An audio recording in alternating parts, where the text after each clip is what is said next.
Zaposleni na Primorskih novicah odločno nasprotujemo prodaji palače Darsija. Mi smo o tem stališču, namreč stališču zavračanja, obvestili tako nadzorni odbor kot predstavnike družbe. Menimo, da je prodaja palače in selitev Primorskih novic iz Kopra škodljivo in kontraproduktivno dejanje iz simboličnega pomena in vsebinskega pomena.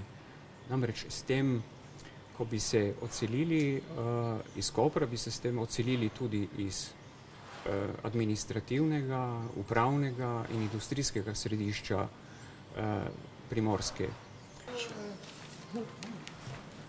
Mislimo, da so posledice, ki bi bile s selitvijo Primorskih novic iz Kopra, tolikšne, da bi dejansko lahko povzročile celo večjo ekonomsko škodo.